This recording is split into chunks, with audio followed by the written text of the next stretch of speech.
여러분 안녕하세요. 반갑습니다. 제가 항상 우리에게 문제가 생겼을 때, 그리고 그 문제 때문에 혼란스럽고 복잡할 때에는 국내에서 답을 찾으면 굉장히 어렵다라는 말씀을 드렸는데 똑같습니다. 이번에도 국내에서 답을 찾으려고 한다면 약간은 좀 찾는 게 어려울 수도 있고요. 하지만 국외적인 시각으로 이것을 분석하고 본다면 답은 상당히 분명하게, 선명하게 다가옵니다. 잠시 후에 이 문제를 가지고 이야기 나누겠습니다. 잠시 후에 뵙겠습니다.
여러분 반갑습니다. 방송을 조금 일찍 시작한 것 같죠? 앞으로는 더 일찍 당겨서 할 것 같고요. 그리고 그 하루 중에도 최대한 횟수를 늘려서 한번 해보려고 해요. 그리고 방송하는 시간은 가능하면은 제가 한 9시나 뭐 늦어도 한 10시 정도, 그 정도 시간을 한번 택해 보려고 하고요. 그거는 뭐 제가 한 하루 이틀 더 생각해 보면서 결정을 하고 여러분께 방송 시간을 통해서 말씀드리겠습니다. 그런데 여러분, 지금 나가고 있는 영상은요, 김정남이 어딘가요? 이게 방콕이었나요? 태국이었나? 말레이시아구나. 말레이시아에서 독살 당하기 직전.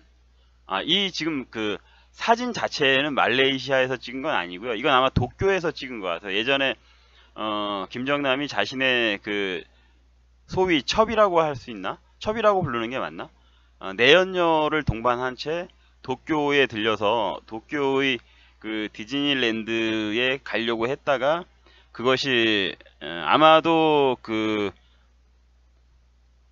지금의 김정은의 엄마죠. 김정은이의 엄마인 고영희가 공작을 펼쳐서 김정남이 일본에 가는 것을 일본 측에 흘리는 바람에 김정남이 잡혀서 다시 북한으로 돌아오는 사태가 있었죠. 그때 김정남은 완전히 후계구도에서 그 사건을 기점으로 밀려나는 그러한 계기가 되었다라는 이야기가 있는 그러한 사건 때 그때 찍힌 사진이고요. 제가 선명히 기억합니다. 그 당시에 입었던 옷이라든가 표정이라든가 그런 것들을 기억하기 때문에. 아무튼 그 사진이고요. 이 뉴스에서 전하는 것은 무엇이냐 하면 지금 현재 요 이미지가 나가고 뉴스에서 브리핑을 한 내용은 정확하게 우리나라 문재인이 보낸 사절단이 북한으로부터 돌아와서 자신들의 업적을 한마디로 늘어놓고 선전을 할 때 미국에서 내보낸 영상이에요. 미국에서 내보낸 그러한 뉴스입니다. 다시 말하여서 미국은 그날 아주 심각한 제재안을 발표를 했어요.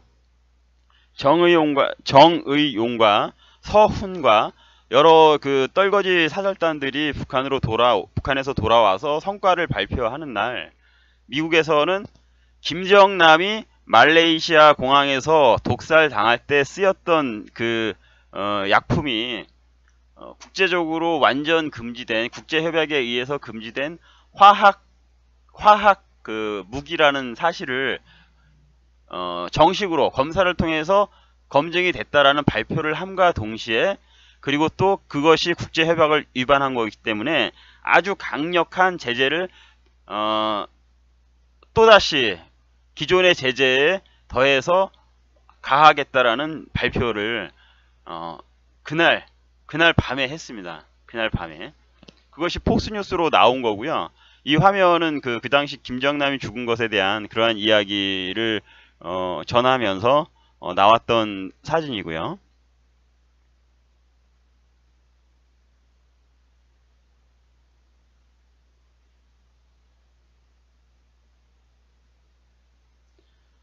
이 내용, 예, 이게 그 당시 폭스뉴스 앵커가 지금 그 이야기를, 제가 지금 말씀을 드렸던 그 이야기를 진행하는 그러한 모습이고요. 구체적인 내용으로 들어가면은 미국 국무부는 화요일 김정일의 장남인 김정남 사망 사건에서 2017년 불법적인 신경 물질인 VX를 사용한 것에 대해서 새로운 제재 조치를 발표했다라는 것이고요. 그리고 1991년 화학생물무기 통제 및 전쟁 제거법에 따라 미국은 2월에 북한 정부가 쿠알라룸푸르 공항에서 김정남을 암살하기 위한 화학무기인 VX를 사용했다라고 결론을 내렸다는 공식적인 발표가 있었던 겁니다. 굉장히 재밌죠? 미국이 이것을 왜 정의용과 서운 떨거지들이 북한에서 돌아오고 자기들의 성과를 과장해서 발표할 때 발표를 했을까요? 미국이 맞받아서 이러한 발표를 했을까요? 그리고 이것에 대해서 김정남이 죽어가는 과정, 공항에서 죽어가는 과정에 대해서 쭉 설명을 하면서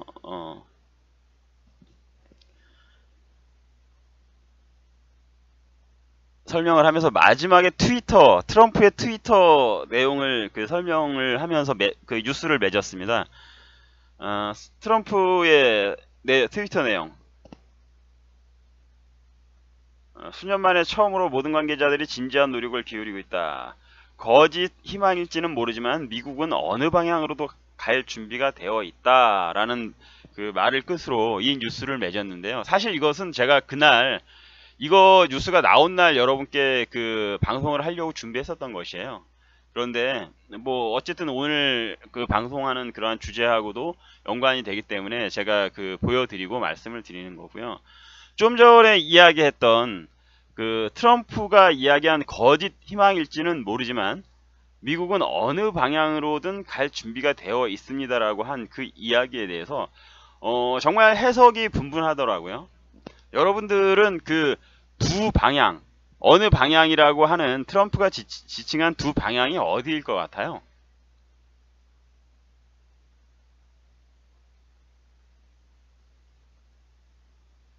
여러분.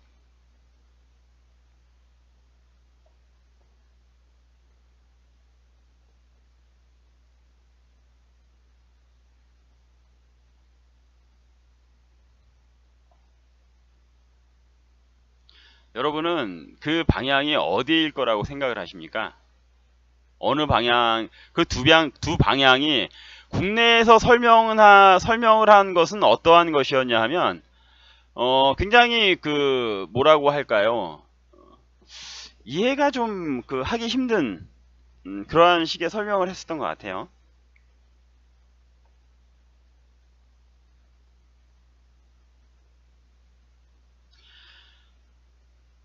거짓 희망이라고 할지라도 대화를 해보겠다.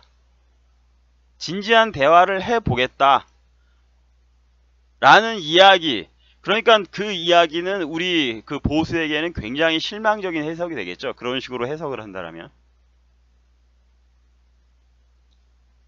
그러한 식의 해석의 방향은 우리를 굉장히 실망시키는 그러한 해석이고, 또 하나의 방향은 우리가 기존에 항상 이야기 해왔던 것들, 북폭이라든가 강력한 제재를 통해서 북한의 레짐 체인지를 유도한다든가, 뭐 이러한 방향, 그것은 우리에게 긍정적인 것이겠죠.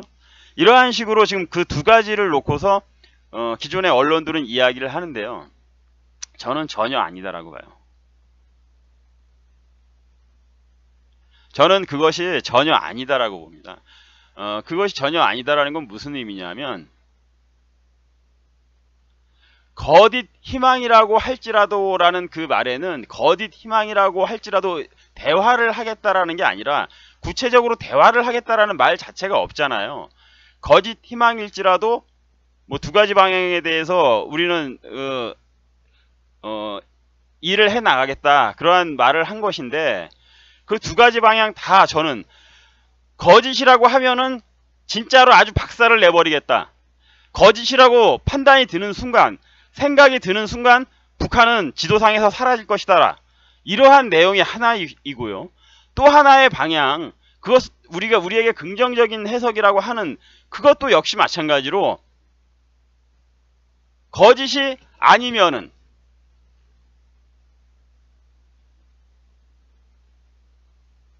또 하나는 그냥 우리가 생각하는 그대로의 그 방향인 것이죠.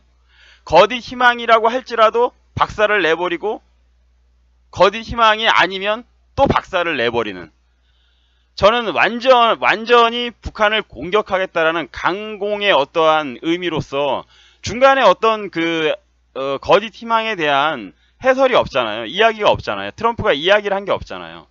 오히려 저는 그러한 의미가 숨어 있는 것이 아닌가. 트럼프의 말에는 아예 두 가지 다 이것은 100% 북한을 공격하는, 북한을 공격은 아니라고 할지라도 완전히 말려 죽여야 한다라는, 없애버려야 한다라는 그러한 의미가 저는 그 트럼프의 트위터 내용에 숨어 있다라고 보고요.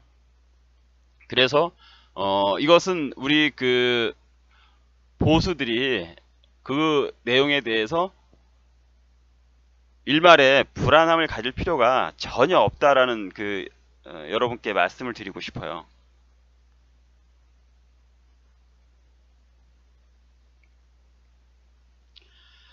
그리고 이제 제목에 있어서 제 제목을 쓴 것에 대한 이야기를 해야겠죠. 그것은 무엇이냐 하면은,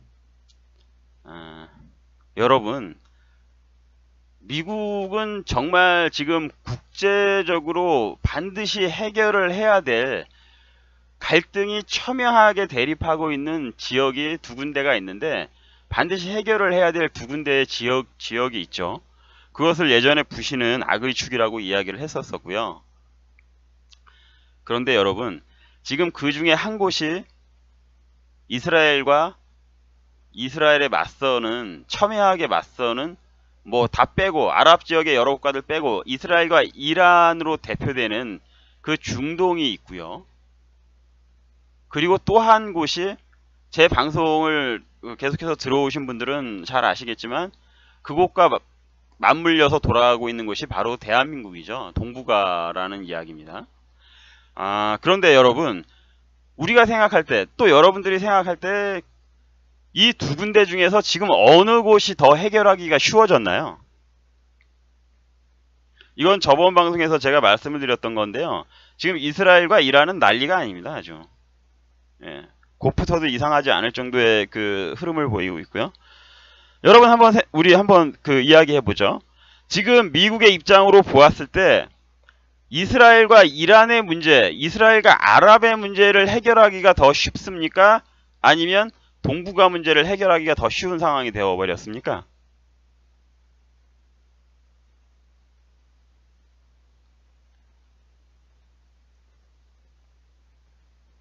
어느 곳이 더 해결하기 쉬운 상황이 되어버렸죠? 답은 간단합니다. 지금 한국이에요. 대한민국이 해결하기가 더 쉬운 상황이 되어버렸습니다.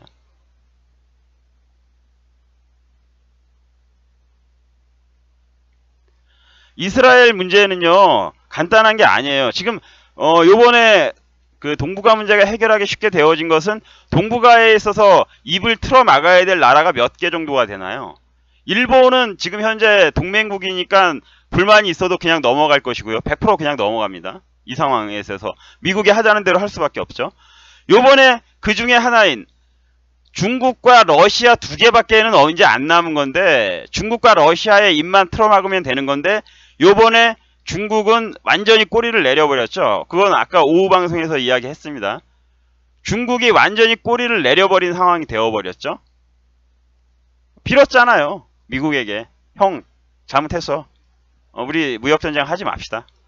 그런데 여기에서 북한에 무슨 일이 일어났을 때 중국이 개입을 한다? 어린 반푼어치도 없는 이야기죠. 그럼 마지막 하나 남은 게 러시아 남은 거죠. 그런데 제가 늘 말씀드렸지만 지금 현재 전 세계 군사력을 평가를 할 때 미국이 1위이고 러시아가 뭐 2위로 나오고 중국이 3위인 거로 나오는데 그게 잘못된 겁니다. 아마 종편에 자주 나오는 신모시기 같은 종편에 자주 나와서 군사도로가 아니다라고 이야기하는 그러한 인간들 같으면은 그렇게 평가를 할지도 모르죠. 하지만 제가 보는 견지에선 전혀 그렇지 않고요. 지금 세계 군사력을 평가를 했을 때 미국 다음에 군사력 2위는 중국이에요. 왜 그러냐 하면 경제력이 러시아의 경제력이라는 것은 대한민국하고 삐까삐까하고요. 오히려 대한민국이 앞서죠.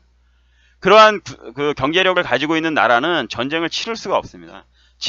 전쟁을 지속해서 해낼 수가 없어요. 전쟁을 뭐 한 달이면 한 달, 두 달 이렇게 끌고 갈 수가 없다라는 이야기예요. 더군다나 지금 러시아는 이란에 깊숙이 발을 담그고 있죠.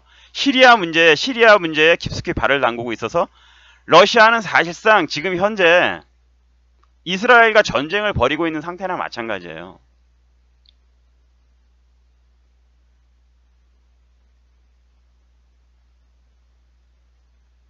이해되시죠?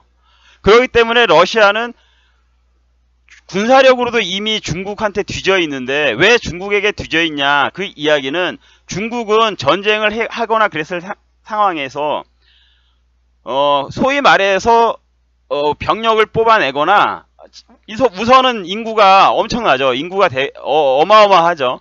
거기에다가 지금 현재 그 경제력이 세계에서 넘버 2를 다투고 있잖아요. 일본하고. 그러한 상태이기 때문에 전쟁 지속 능력이 있단 말입니다. 그러한 중국이 그러한 것을 바탕으로 평가를 했을 때 러시아보다 우위에 있다라는 거고요. 무기 숫자 이런 걸 이야기하는 게 아니에요. 앞으로 시간이 가면 갈수록 신무기라든가 전략 무기를 개발해내는 능력이나 그 성능에 있어서는 러시아보다는 중국이 앞서갈 거라는 겁니다. 여러 가지 그 경제적인 상황을 보았을 때 러시아는 지는 해고 그래도 중국은 떠오르는 거고 그러한 중국이 미국에게 머리를 바짝 조아리고 엎드리는 판에 러시아가 뭘 하겠습니까?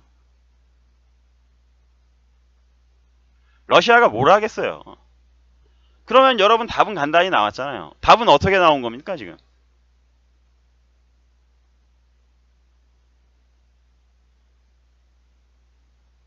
답은 지금 미국의 입장에서는요. 김정은이의 손모가지만 틀어버리면 되는 거예요. 김정은이 손모가지만 틀어버리고 문재인의 주둥이만 닫아버리면 한반도 문제는 간단하게 끝난단 말입니다. 이에 반해서 아랍 같은 경우는 어때요? 이스라엘 문제는 어때요? 아랍은 통일된 어떤 국가는 아니지만 아랍이라는 여러 그 국가들이 통일된 국가는 아니지만 그 여러 개의 어떤 그 좀비와 같은 또는 어떻게 이야기를 해야 되지? 저글링과 같은 숫자가 많은 아랍 국가들이 전 세계에 퍼져 있단 말이에요. 전 세계에 그 이슬람들이 퍼져서 영향력을 미치고 있죠. 이스라엘 그 유대인들처럼 이슬람 세력들의 어떤 영향력이라는 것도 무시를 못해요. 그들은 항상 약자 코스프레를 하면서 전 세계 각 나라에 스며들어서 그 나라의 여론을 움직이고 그 나라의 좌파들과 결탁을 해서 그 나라의 어떤 선동적인 그러한 단체들과 결탁을 해서 소위 그 서방 세계의 어떤 건전한 그 의식과 또는 미국의 어떤 그 정말 강건한 보수적인 그 의식을 갉아먹으려고 노력을 하고 있죠. 그 굉장히 골치 아픈 세력입니다, 사실. 빨갱이들보다 더 골치 아픈 세력이죠, 걔네들이. 빨갱이들보다 더 골치 아픈 게 이슬람인데, 그것들이 지금 현재 그 중동 국가에 숫자가 어마어마하고, 그 아랍 국가들 숫자가 많잖아요. 거기에다가 전 세계에 퍼져 있고, 그리고 만약에 그 이스라엘이 전쟁을 시도하거나 했을 때 아랍의 여러 제국들, 여러 그 국가들이 이스라엘을 적대시하고 공격시할 것은 불문가지라는 이야기죠. 물론 지금 현재 개별적인 국가 이익 때문에 미국과 이스라엘의 줄선 국가들도 몇 개국은 있어요. 하지만 절대 다수의 아랍국은 그렇지 않다라는 거죠. 아랍 국가의 어떤 그들의 그 종교적인 사명이 이스라엘을 지구상에서 지워버리는 게 그들의 사명이라니까요. 그래서 걔네들이 항상 그 외치는 게 있잖아요. 에? 미국을 없애자, 이스라엘을 없애자.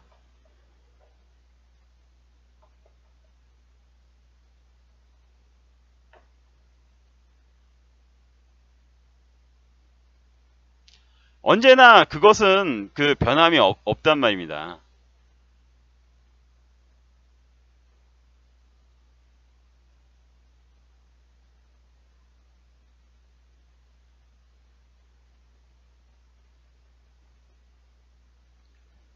잠시만요, 여러분. 제가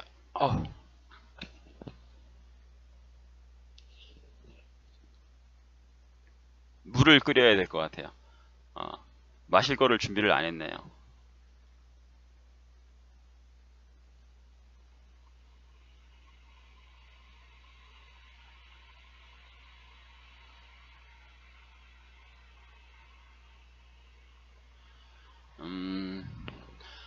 이란 정권이 외치는 구호가 뭡니까? 이란 정권이 외치는 구호는, 이란은 아예 이란의 어떤 국가적인 사명으로서 공식적인 행사라든가 이럴 때 외치는 구호가 이스라엘의 죽음을이에요.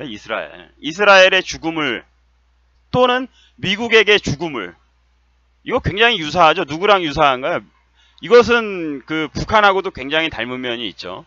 그런데 이게 간단하지 않은 게, 동북아시아에서는 북한만이 이러지만, 예? 북한만이 이렇게 그 각다구처럼 이렇게 달려들지만, 중동에서는 거의 모든 아랍 국가들의 어떠한 생각이 이렇단 말입니다.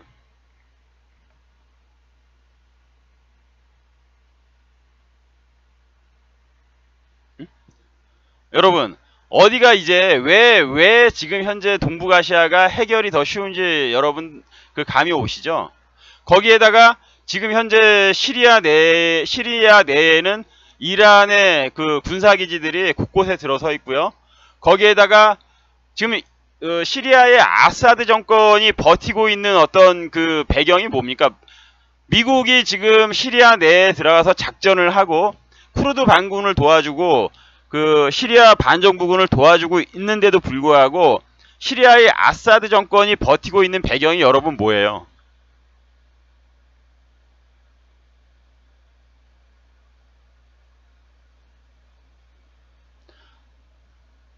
우리 사람을 이해합니다. 저널리스트님. 어? 글 정리하시느냐고 바쁘시네. 그런데 사람을 이해합니다. 님, 왜 아랍 애들이 시리아의 아사드 정권이 버틸 수가 있는 거죠? 예, 맞아요. 예, 맞습니다. JKL님과 이현희님, 홉성님이 말씀하셨죠. 지금 시리아 내에는 러시아 군사기지가 있어요. 시리아의 항구도 사용을 하고 있고요. 러시아의 군사기지가 있고, 러시아의 정규군이 들어와서 지금 현재 아사드 정권을 바치고 유지하는 데 있어서 큰 기여를 하고 있단 말입니다.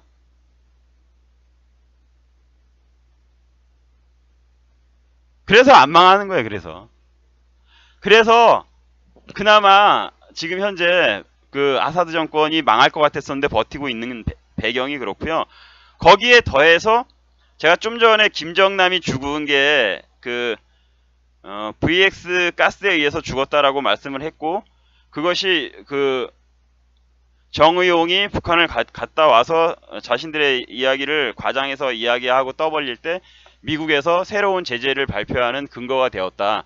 공식적으로 독가스에 의해서 김정남이 죽었다라는 것을 미국에서 발표했고, 그것이 국제협약을 어긴 것이고, 그것은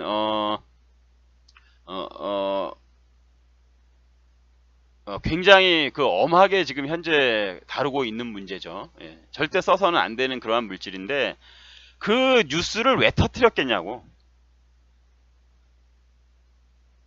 그 뉴스를 그 시각에 왜 터뜨렸겠어요. 다 이게 그 이스라엘 지금 현재 문제하고 연관이 돼 있는, 시리아 문제하고 연관이 되어 있는 거예요. 지금 최근에 우리나라 언론에서도 그 보도가 조금씩 되고 있지만, 시리아의 그 북한이 화학무기 제조에 필요한 어떤 그 물질들, 그 내산성 타일이라고 그러죠. 그 일반 타일을, 화학무기를 만드는 공장에서 벽에 일반 타일을 붙였을 경우엔 다 녹아버려서 못 쓴단 말이에요. 공장을 유지를 못하죠. 그런데 북한이 만드는 그 내산성 타일을 갖다 붙여서 그 안에서 그 독가스를 생산하거나 화학무기를 생산할 땐 문제가 없다라는 거죠. 그것을 북한이 수출해서 북한의 시리아의 화학무기 생산을 도왔다라는 그러한 그 이야기가 보도가 됐었죠. 그리고 실질적으로 화학무기 그 재료도 수출을 했고, 그러한 뉴스가 터지는 와중에, 간간히 터지는 와중에 그 결정적으로 그 김정남 죽음을 미국에서 보도를 하면서 그것이 국제 제재 협약을 위반한 그 물질이면서 동시에 제재를 가하겠다라는 뉴스를 발표했다라는 것은 결국엔 북한을 물리적인 압박과 동시에 무역 제재와 또는 그 여러 가지 북한의 돈에 관련된 금융 제재를 가하는 그러한 압박과 동시에 물리적인 제재, 즉 타격을 가하기 위한, 결국에는 그 명분을 남한 정부와 북한이 뭐 대단한 그 협상을 한 것처럼 떠벌리는 그 시간에도 미국은 주장을 했다라는 거죠. 그게 무서운 거예요, 그게. 미국은 끊임없이 그 시간에도 북한을 타격을 하겠다라는 메시지를 보내고 있었다는 거죠.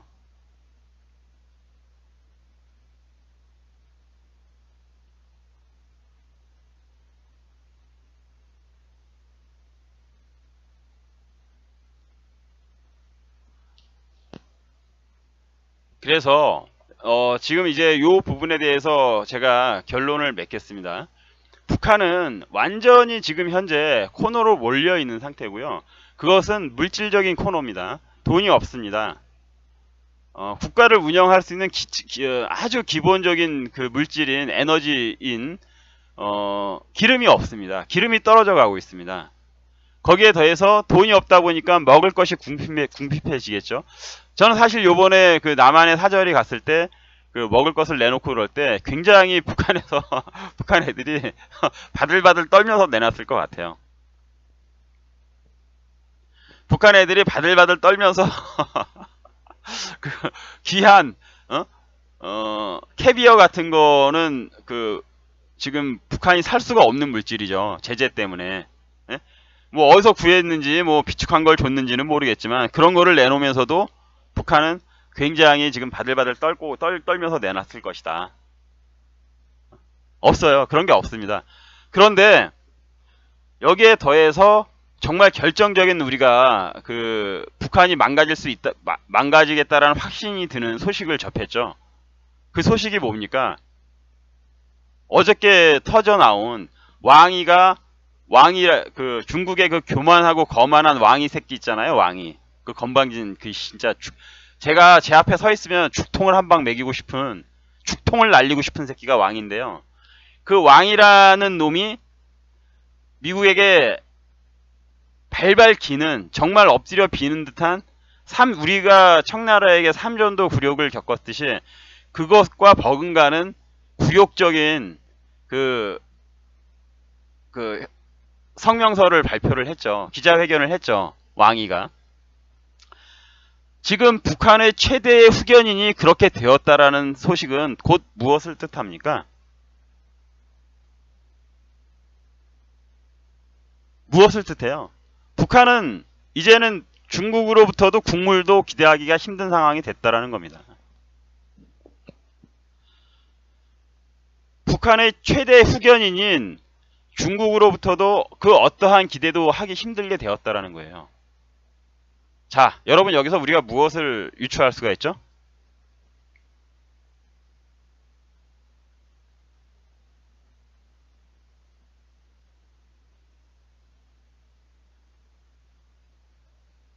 무엇을 유추할 수 있겠어요?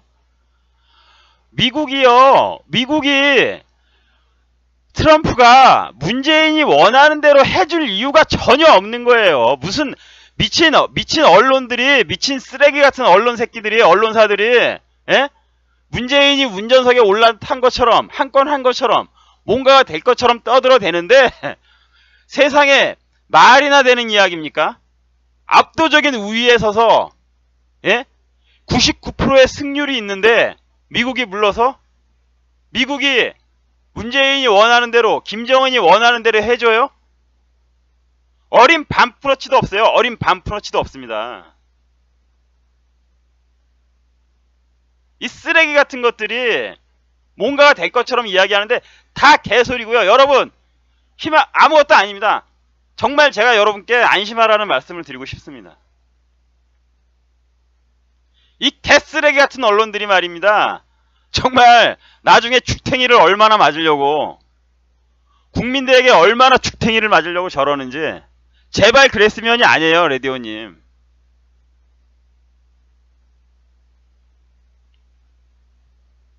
아니 뭐가 아쉬워서 아니 그냥 손가락으로 톡 치면 주저앉을 텐데. 여러분 제가 요 최근에 허리가 굉장히 안 좋았다라는 사실 아신 분들 계시죠? 제가 진짜 그 의자에 앉았다 일어설 때 쓰러질 뻔한 적도 있었고 쓰러졌던 적도 있었는데요. 간신히 의자에서 일어서려고 할 때 간신히 통증을 참고 일어서려고 했을 때 누군가가 손가락 하나로 톡 밀면은 쓰러졌을 겁니다. 100% 쓰러졌을 것이라고 제 스스로 확신을 하거든요. 제가 일어서려고 했을 때 누군가가 톡 치면 저는 쓰러졌을 거예요. 지금 북한이 딱 그 상황인데,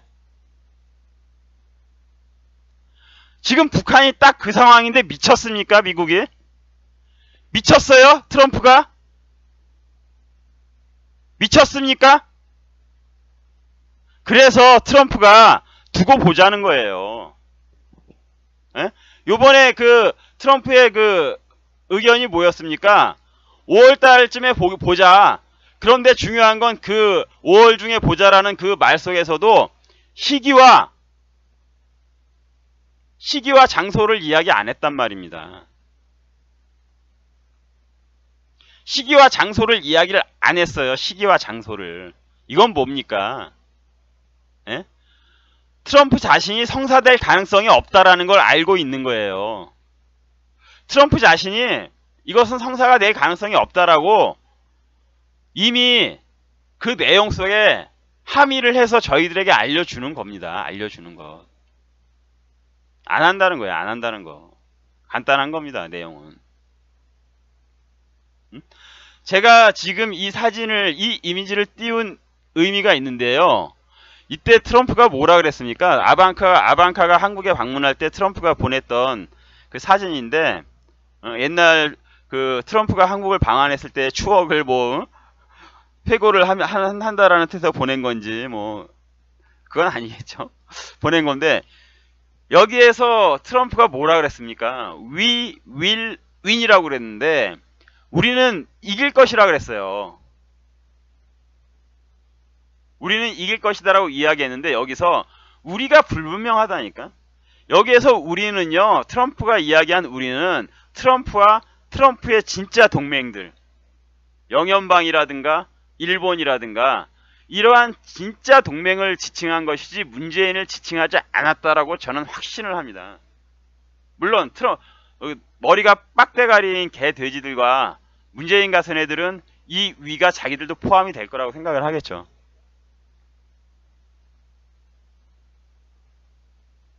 이미 이때서부터 트럼프의 방향성이라든가 결론은 정해져 있는 거예요. 그리고 누차 이야기하지만 북한은 완전히 지금 코너에 몰렸습니다. 완전히. 불과 지금 한두 달 이런 식으로 가는 것들도 한두 달 정도 버티는 것도 굉장히 불안정할 정도인, 너무나도 불안할 정도인 그러한 상태에 몰려 있다라는 것이 곳곳에서 지금 보여지고 있고요. 곳곳에서 북한이 돈을 못 쓰고 안 쓰고 그러는 것들이 지금 보여지고 있는 상태고요. 그건 뭐 제가 이야기했으니까, 여러 가지로 이야기했으니까 여러분들이 그냥 그렇게 생각하십시오. 라고 이야기하면 안 되겠죠? 지금 뭐 기름을 갖다가 정제할 수 있는 그런 정유 공장도 다 불타버린 상태고, 뭐 사실로 밝혀졌습니다. 그리고 또 비행기 아주 이건 정말 사소한 거지만 이런 게 정말 포인트거든요. 비행기를 착륙시키는 데 필요한 위성 사용료 같은 거를 지불하지 못해서 김여정이가 타고 온 비행기, 참맨지 뭔지 참맨지 그지 같은 깽깽이 같은 무슨 귀에 매 같은 소리 하고 자빠졌네. 무슨 뭐 잠자리나 될라나? 잠자리는 또 나름대로 세지. 날파리 정도 될라나? 날파리가 어울리겠네. 날파리 1호를 타고 왔을 때 저 나름대로의 그 명칭으로 부르겠습니다. 김여정이가 날파리 1호를 타고 왔을 때 인천공항에 착륙할 때 전화통 잡고 착륙시켰다고 제가 말씀드렸잖아요. 어떤 첨단 항법 장치나 이런 것이 아닌 전화통을 잡고 야야야야야 좌측으로 좀 더 붙여. 안돼 야야 넘어갔어. 우측으로 전화통 잡고 이야기했다니까. 이제 바퀴 내리고 바퀴 기수 좀 들어.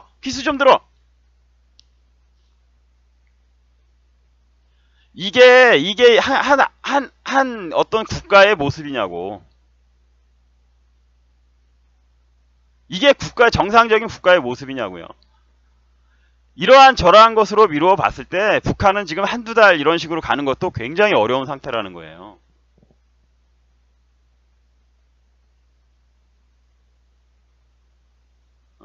그렇기 때문에 김여정이가 온 거고 김영철이가 와서 그 수모를 당하면서 자유한국당과, 저도 사실상 그 역사적인 현장에 있었다라는 것에 대해서 상당히 기쁜데요. 통일대교 위에서 김영철이를 못 내려오게 하는 그러한 우리가 시위를 할 때 통일대교에서 옛날에 북한 같았으면 상상도 못하는 일입니다.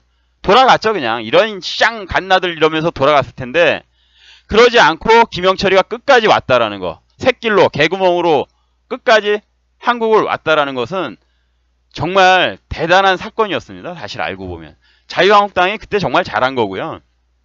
그러한 상황을 만들어낸 것은 정말 잘한 거예요. 그 굴욕적인 것을 감수하면서도 김영철이 왔었는데 원하는 걸 못 얻어내고 북한으로 돌아갔죠.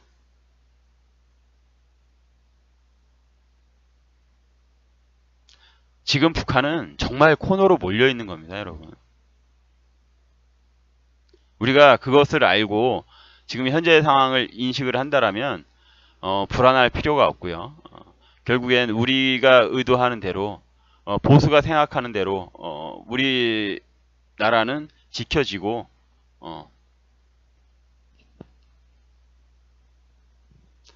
자유민주주의 국가로 남게 될 것입니다.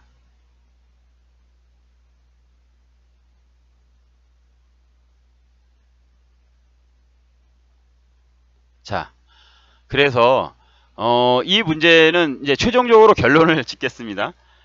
트럼프는 동북아시아 문제를요 깨끗하고 심플하게 수술해 버리지 않으면, 이건 수술입니다. 이거는 레짐 체인지가 됐어도 신속하게 북한을 점령을 해서 완전히 평정을 시켜야 될 것이고요. 북폭을 하게 된다고 하더라도 정말 깔끔하게 모든 화력을 다 퍼부어서 일시에 북한을 박살을 내고 점령을 해야 될 것이고요. 그 이유는 다른 데 있는 게 아니에요. 그 이유는 다른 데 있는 게 아닙니다. 왜 다른 데 있는 게 아니죠? 이거는 제가 또 마지막 결론을 내기 위해서 물어보겠습니다. 왜 다른 곳에 있는 것이 아니죠?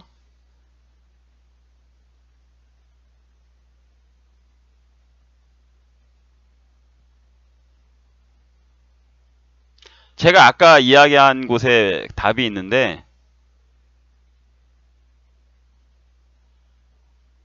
중동 문제 때문에, 중동 문제가 걸려 있기 때문에 동북아시아부터 깔끔하게 정리를 해버리지 않을 수가 없다라는 거예요. 진짜 우리에겐 천운이죠.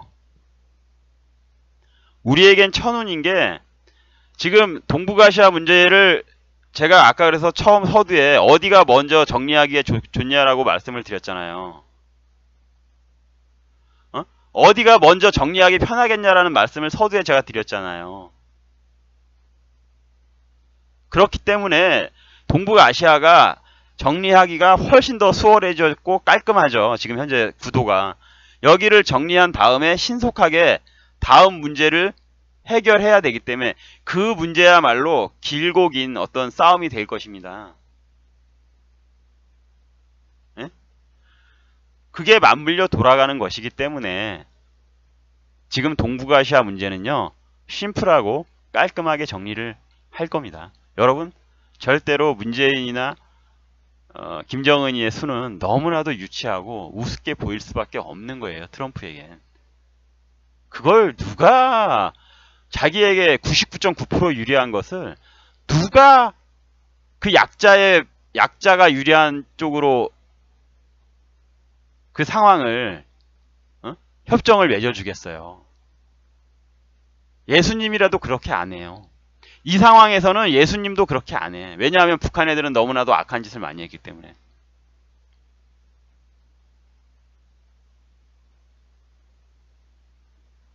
그리고 나서 아주 긴 싸움, 정말 치열한 수싸움이 수반되는, 더 치열한 수싸움이 수반되는 중동으로 트럼프는 판을 옮길 겁니다. 일단 중동은 뭘로써 불을 껐죠? 지금 현재 그 중동은 불을 일단은 잠재우고 있는 상황이에요. 크게 확전을 못 시키고 그러한 상황인데, 그것은 누구를 동원해서 그렇게 하고 있는 거죠? 질문 한 가지 합시다.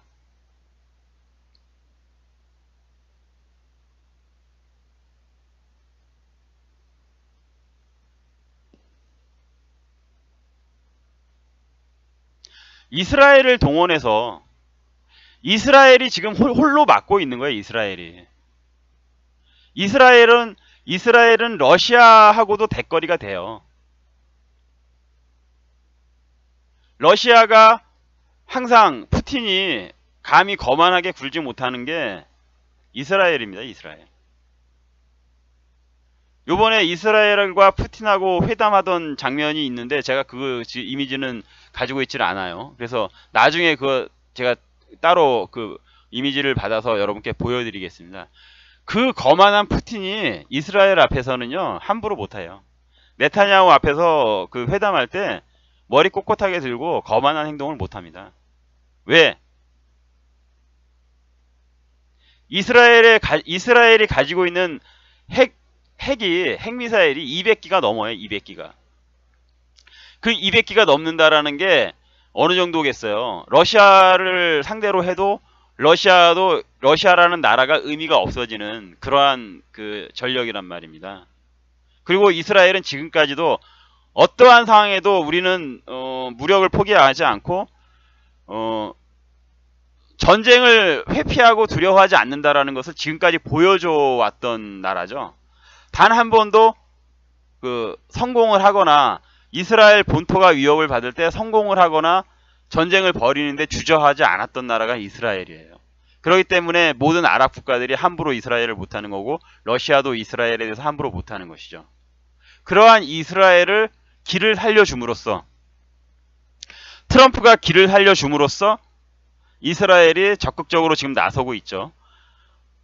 그러는 바람에 중동의 불길은 지금 현재 이스라엘 홀로서 감당을 해주고 있고, 그리고 트럼프가 뒤에서 길을 살려주는 방향으로, 그리고 또 시리아 내에서는 또 그 미국이 직접 작전을 하는 방향, 미국이 직접 작전을 하기도 하고요.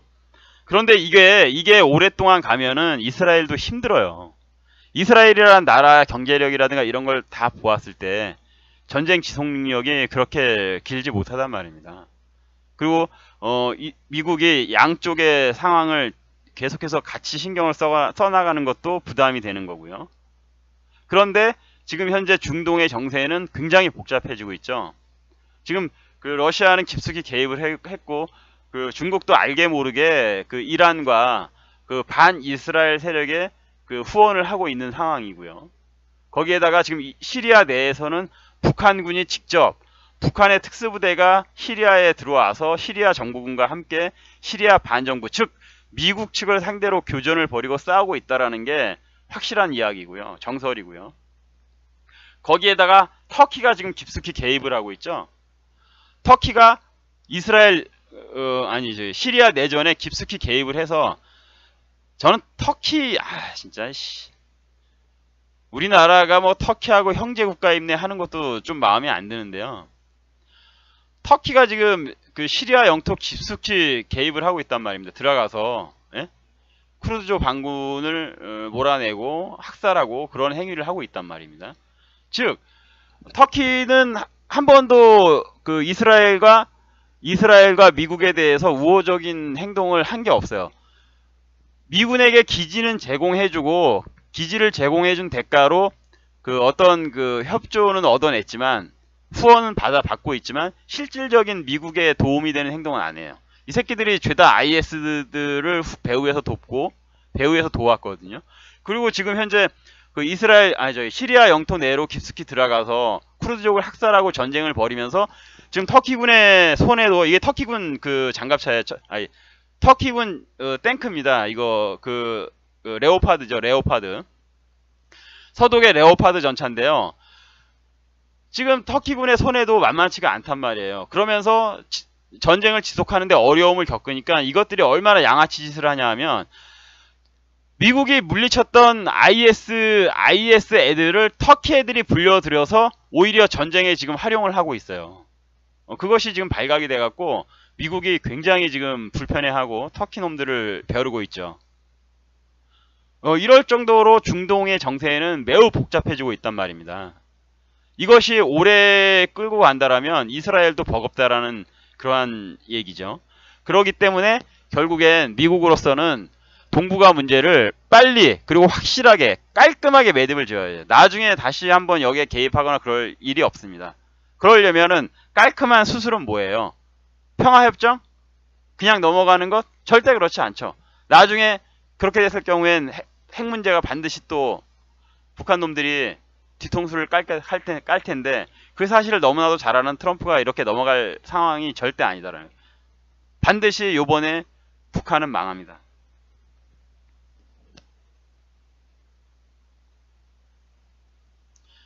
북한은 망해요, 요번에.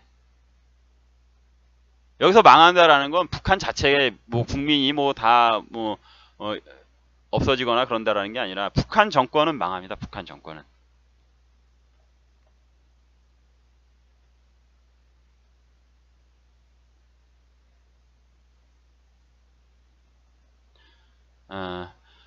그러면 그 지금 현재 요 문제는 여기까지 이야기 드리고요. 다음 이야기 하겠습니다, 여러분. 아마 여러분들 전체적인 그 그림이 좀 그려지시죠? 잘 그려지셨으면 좋겠고요.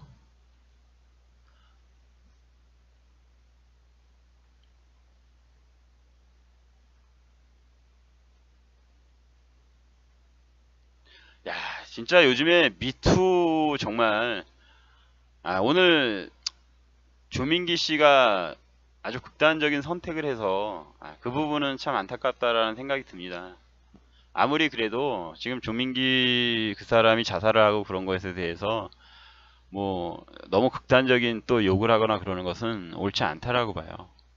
그런데 그것도 그렇지만은 지금 그 미투 운동의 어떤 전개되는 양상이 와 정말 장난 아니네요. 어디 갔나? 그거는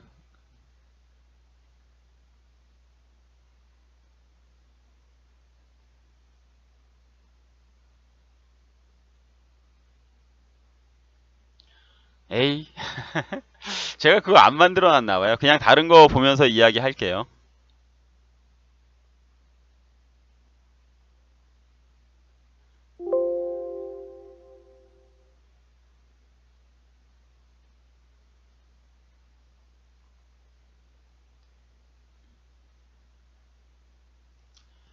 야 진짜 뭐 여기저기서 터지는데 정신이 없습니다. 제가 그 파악하고 있는 게 제대로 파악하고 있지도 못하는 것 같고요.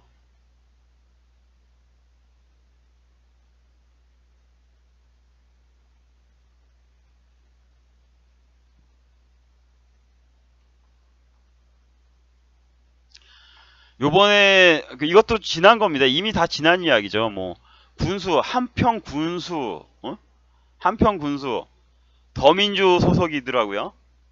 야, 뭐 여기서도 뭐 여자가 3명이 나와서 지금 자신이 당한 이야기를 하고 있고요. 그리고 또 이 사람은 참 웃기네요. 비서실장을 통해서 기자들에게 문자 메시지를 보냈대요. 그 한평 군수는 이게 다 사실이 아니고 미투 운동에 편승해서 가짜 뉴스를 생산해서 상대를 죽이는 음모다. 야, 이거 영화 많이 봤네. 영화 많이 보셨고 또 이러한 매스미디어를 대처하는 방법에 대해서 와 이분 군수 정도 군수로서는 꽤나 뭐라고 할까요? 대처를 세련되게 하는데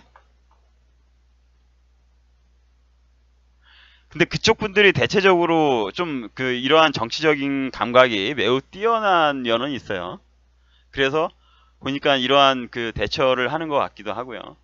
예, 한평 군수 예, 이러한 분도 또 서졌고 아 뭐니 해도 정봉주가 빠질 수가 없죠. 야 정봉주 뭐 진짜 와 완전히 깨대요 정봉주. 예? 정봉주 미투 그거 터진 거 보니까 제가 그 내용들은 다 들어봤는데요. 와 정말 인간이 그럴 수가 있나요? 예? 정봉주 사진 제가 뭐 해놓질 않아서 보여드리는 못하겠는데요. 자기 깜빵 가기 전날 아니 깜빵 가기 전날 왜 그래? 깜빵 가기 전날 그 상황을 이용해서 동정심을 유발한 거지. 응? 동정심을 유발하면서 그 짓을 하려고 했던 거예요. 그리고 더 웃긴 거는 깜빵 갔다 그 상황은 그 여기자 지망생이 잘 모면을 했더라고요. 그런데 더 골 때리는 것은 나중에 깜빵 갔다 오고 나서 또 연락을 했다라는 거지.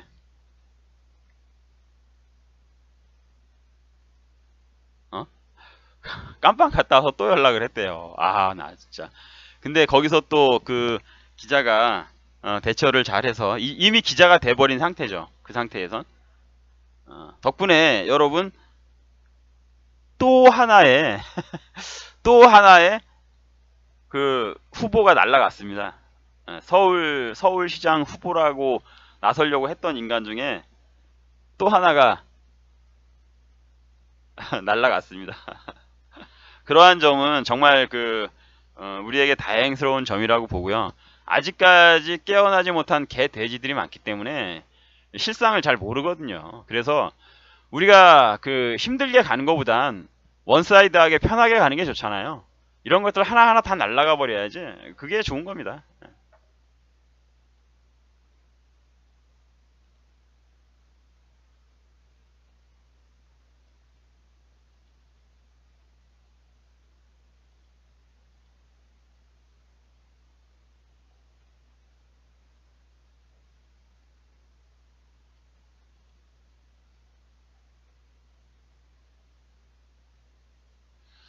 아,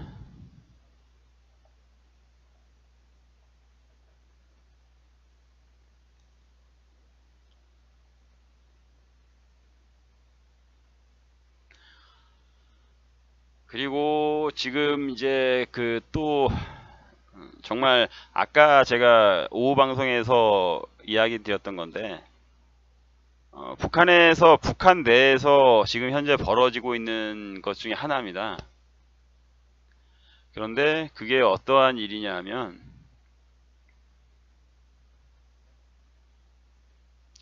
북한 내에서 김정은식 통일 방안을 선전을 한다라는 거죠. 여러분 눈이 확 뜨이죠. 북한 내에서 지금 김정은식 통일 방안을 선전하고 주민들에게 가르치고 있다라는 거예요.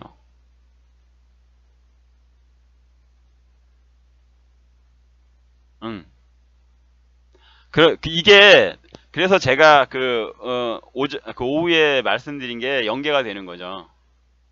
여러분 오후에 제가 그 말씀드렸던 게 조금 이해가 되시죠? 이게 조인이 되죠? 예? 요번에 갔다 온 애들이 그냥 갔다 오지 않았을 거라니까.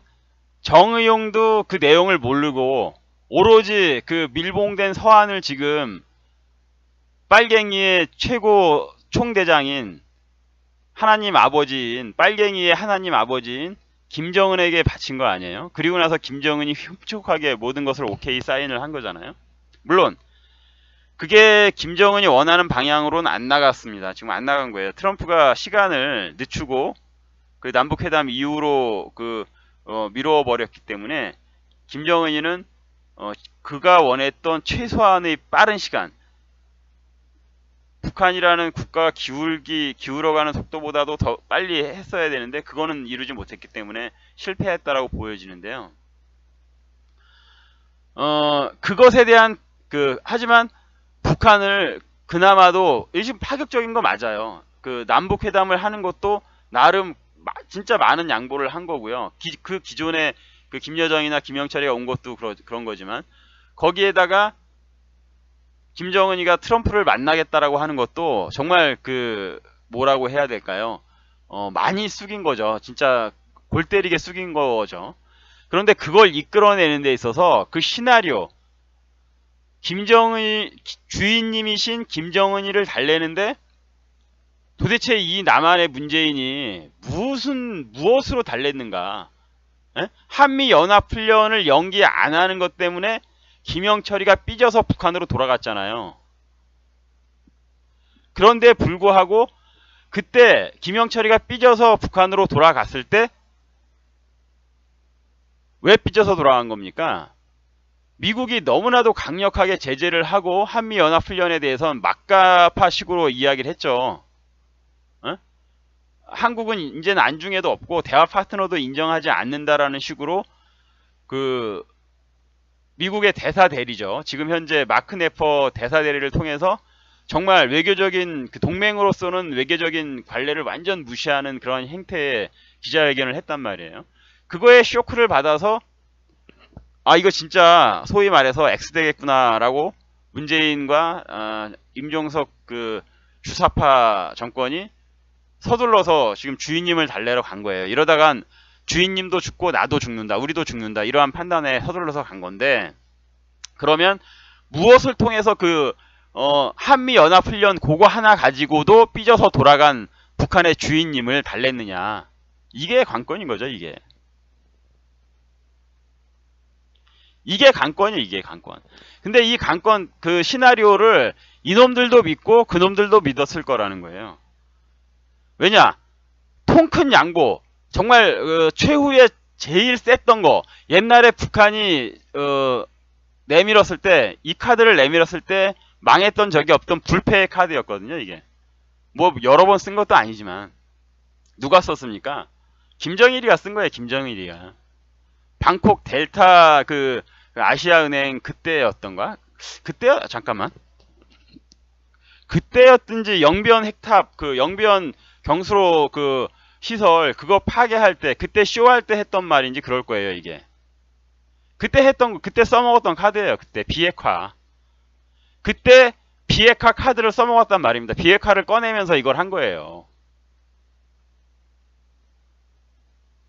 그리고 부시와 만날 용의가 있다라고 그때 했거든요. 부시와 만날 용의가 있다라는 말을 그때 했어요. 그러니까 부시가 뻑가서 그 당시에 그래 너희들 비핵화만 하면 뭐 너희들 원하는 거 들어줄게. 그래서 방콕 델타 아시안 은행 금융 제재도 풀어주고, 그리고 그때 아마 테러 지원국도 그때 아마 풀어줬죠. 그때 써먹어서 통했던 카드를 지금 꺼내 든 겁니다. 지금 꺼내 든 거예요. 그래서 제가 그 부분에 대해서 저하고 소통하는 동지들께는 어젠가 제가 SNS로 그 설명을 드린 게 있는데요. 그거를 한번 읽어봐 드릴게요. 국제정세가 정말 재미있게 돌아가네요. 트럼프가 김정은 면담 수락은 조금 더 살펴볼 필요는 있지만 그 이면에 어떠한 남과 북한의 작업이 있는지를 생각해 보게 합니다. 정말 다이내믹합니다.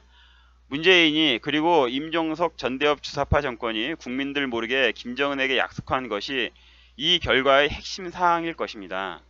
한 가지 분명하게 말씀드릴 수 있는 것은 돈이 아닙니다. 돈 따위를 주기로 한 것이 아닙니다. 그것이 핵심이에요. 더 큰 것이 있단 말입니다. 여기서 돈도 물론 있지. 그런데 돈은 부차적인 것이고요. 핵심은 남한과 북한이 안정성을 확보하며 김정은과 전대협 주사파 정권이 그들의 최종적인 목표에 다가서는 것이겠죠. 물론 이 목표에 다가서는 도중에 끊임없이 북한에게 수혈을 하려는 시도는 할 것입니다.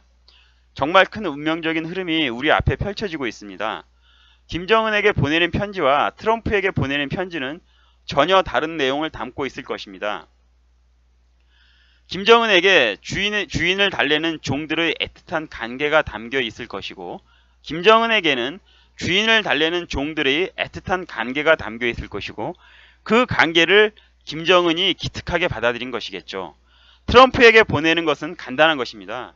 뭐 언론에 보도된 것처럼 5월달까지 만나주면 거기에 핵을 포기할 수 있다, 이러한 내용이고, 그것은 사실 김정일 때도 있었던 일이에요. 앞으로 자유민주주의라는 것이 얼마나 강력한 국가 시스템이라는 것인지 전 세계에 대한민국이 보여줄 수 있는 그러한 시간이 올 것 같습니다. 자유로운 의사표현, 그것이 선거로 분출되는 그러한 시스템. 제가 보기에는 트럼프가 김정은이 만난다고 하는 것을 계기로 문재인이 개헌을 밀어붙여 정말 대한민국을 통으로 상납시키려는 그러한 음모를 김정은에게 밀수로 보낸 것이 아닌가 하는 생각을 하게 합니다. 물론 틀릴 수도 있습니다. 그 다음은 제가 다 읽어드릴게요. 제가 지금 제한적인 정보를 보고 있기 때문에, 그것은 집에서 휴대폰으로 보고 있기 때문에 그래요. 저는 집에는 TV도 없고 아무것도 없어요. 저희 집에는 TV도 없습니다. TV도 없고 아이들이 이제 뭐 노트북 같은 것을 쓰는데 그 노트북조차도 이제 아이들이 나가서 생활을 하기 때문에 제가 볼 일이 별로 없고요. 저는 사무실에 나와야지만 제대로 된 활동을 할 수가 있어요. 그래서 제가 제한적인 정보를 보고 있다라는 말씀을 지금 여기에 쓰고 있는 거고요. 하지만 충분히 유추해 볼 수 있는 일입니다. 개헌을 밀어붙이는 시기가 김정은이 트럼프를 만나는 직전이 되거나 직후가 될지는 모르겠습니다. 하지만 만일 그러한 음모가 도사리고 있다면 그것은 아주 큰 실수가 될 것입니다. 자유민주주의를 아주 우습게 보는 것이죠. 그리고 그 과정이 간단치 않을 것입니다. 트럼프 행정부의 제재에 의해서 북한 내부가 먼저 붕괴할 수도 있고요. 이것은 제가 아까 계속해서 말씀을 드렸죠. 그 트럼프는 절대로 이것을 속아 넘어갈 일도 없고요. 속아 넘어가지도 않습니다. 공격하거나 아니면 무너지게 할 겁니다. 완전히 정말 끝까지 밀어붙여서. 저는 정말 확신합니다. 이것들이 그들의 의도대로 진행이 되더라도 대한민국에는 깨어있는 야당과 보수 국민이 있다는 것을 잊으면 안 됩니다. 우리는 반드시 이것을 저지할 것입니다. 정말 확신합니다. 오히려 이것이 저희 섣부른 분석이라고 할지라도 이대로 간다면 국민의 힘으로써, 자유민주주의의 힘으로써 저 간악한 전체주의 악마들을 누르는 드라마를 전 세계가 우리 대한민국이 보게 해주는 그러한 계기가 될 것입니다. 이러한 내용을 제가 보낸 게 있고요. 그리고 5월이 가기 전에 계속해서 제가 보낸 내용들을 읽어드리는 거예요. 5월이 가기 전에 트럼프와 김정은이 만나기 전에 북한이 깰 가능성도 있고요. 그것은 그들의 목적은 분명 시간 끌기였었고 또 그러면서 제재를 푸는 것이었는데 그것이 다 어그러지기 때문에 그런 것이죠.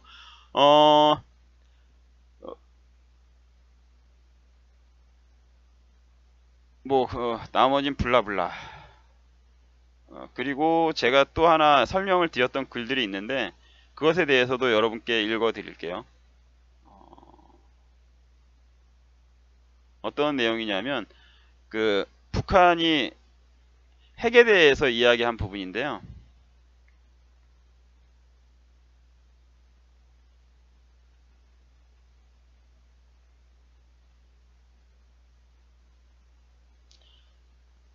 잠깐만. 와, 제가 꽤나 많은 이야기들을 했었네.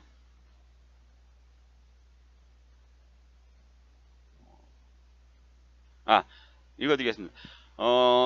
여러분, 김정은이 비핵화가 선대의 유운이라고 하는 말, 그거 김정일이가 한 말입니다. 부시에게 돈 받고 영변 경수로탑 부술 때인가? 아니면 부시가 김정일 자금 동결시켰을 때 있잖아요. 그때 협상하면서 했었던 말이에요. 사람들이 잘 모르고 그런 말이 있었는데 거짓말 하지 말라고 하는 잡발들이 있어요.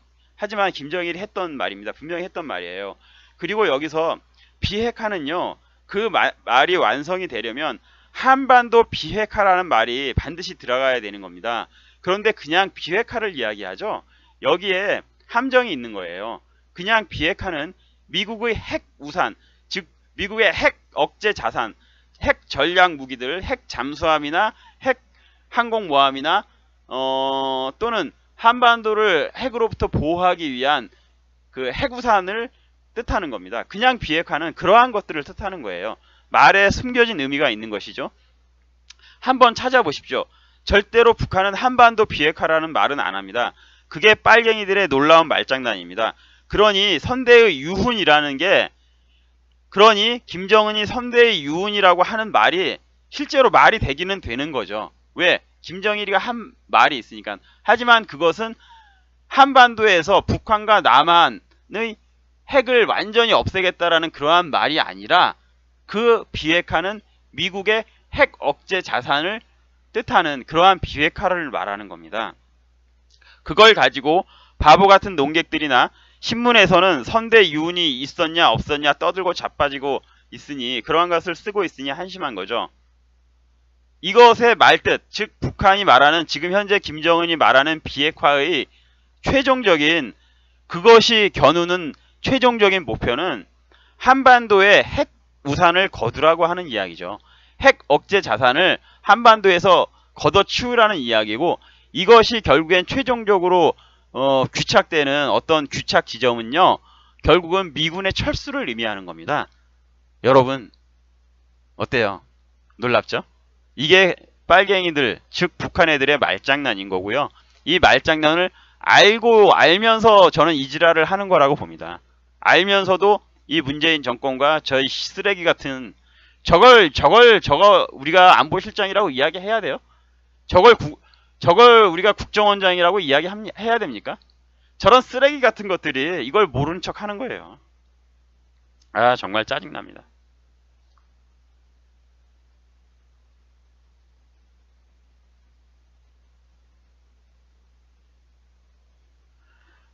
여러분 그 부분에 대해서 제가 어제 썼던 내용을 여러분께 읽어드려서 정확하게 이해를 하실 거라고 보고요. 이제 또 하나는 또 하나 제가 썼던 내용 중에서 미투 운동에 가려진 이야기를 할게요.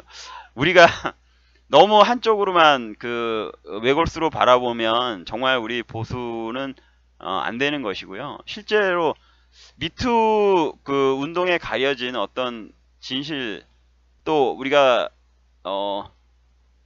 그것 때문에 오히려 손해 볼 수 있는 그러한 측면도 생각을 해야겠죠.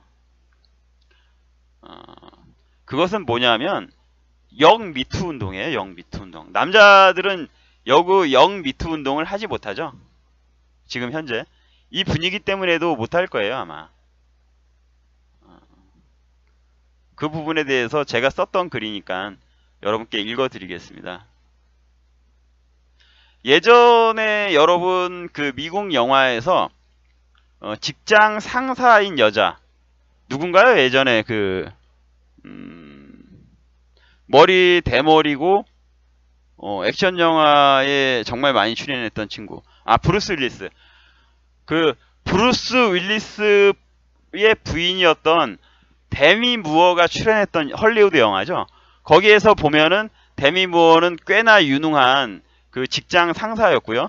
자신이 직장 상사인 어떤 그 힘을 이용해서, 위력을 이용해서 직장의 부하 남자 직원을 추행하죠. 같이 잠자리도 가지고. 그러한 내용의 헐리우드 영화가 있었는데요. 사실 대한민국에서도 그러한 일들 사실 흔합니다.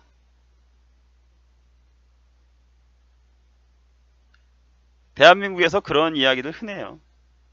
그 이야기에 대해서 제가 간단하게 이야기를 한번 해볼게요.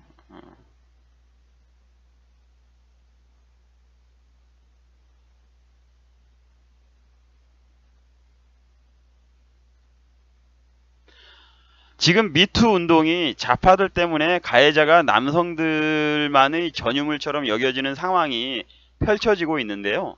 전혀 그렇지 않습니다. 물론 그 성폭력이라든가 성추행에 있어서 빈도수는 남자가 더 많다라고 볼 수 있죠. 그런데 요즘은 공무원 사회나 특히 사회복지 시설 같은 사회복지 그러한 기관에는 여성분들이 정말 많이 근무하시거든요. 그런 곳에서는 여성분들에 의한, 여성 상사들에 의한 어린 남성 직원들에 대한 성추행도 상당히 많습니다. 아마 공감하시는 남성분들도 많으실 거라고 믿어요. 다만 어리기 때문에 그 남자 친구들, 남성 친구들이 어리기 때문에 또는 성추행을 하는 분들이 누나와 같다라는 것 때문에 잘 분별을 못할 뿐이죠. 하지만 나이가 어느 정도 되는 저 같은 사람에게는 정확하게 보입니다. 제가 40대 초반에 공익재단에서 근무를 했었던 적이 있거든요. 그때 매일 자전거로, 뭐 제가 구체적인 것은 여러분께는 이야기하지 않겠습니다. 자전거로 매일 상당히 장거리였습니다. 장거리인데 장거리를 출퇴근을 했고, 뭐 거기에 뭐 엄청 그 운동을 즐겼던 사람이었기 때문에 좀 그 당시에는 몸이 굉장히 탄탄했었어요. 그런데 나이가 상당히 그 당시에 저보다 많았죠. 50대 여성 상사분이 갑자기 엉덩이를 만지는 거예요. 엉덩이를 막 만지는 거예요. 제가 깜짝 놀랐습니다. 하지만 문제를 삼지는 않았어요. 그곳의 평화를 깨고 싶지는 않았거든요. 저에게 그러한 재단의 경험을 그러한 재단의 경험을 하게끔 주시려고 애썼던, 또 만들어 주셨던 분도 거기에 계셨고, 그분의 얼굴을 봐서라도 제가 좀 그냥 넘어갔는데요. 그리고 또 그것은 전체적으로 좋은 곳이었습니다. 그런데 여성들의 비율이 많다 보니까 어린 남자친구들을 고참 선배나 여성 상사분들이 별 의식 없이 희롱하는 경우가 많이 보였습니다. 물론 그들은 그게 희롱인지도 몰랐을 거예요. 강간이나 폭행은 아주 명확하게 그것이 분별이 가능하지만, 성희롱은 정말 본인의 의식 수준에 따라 인지를 못하거나 인지를 하는 경우가 차이가 많이 납니다. 제가 여기서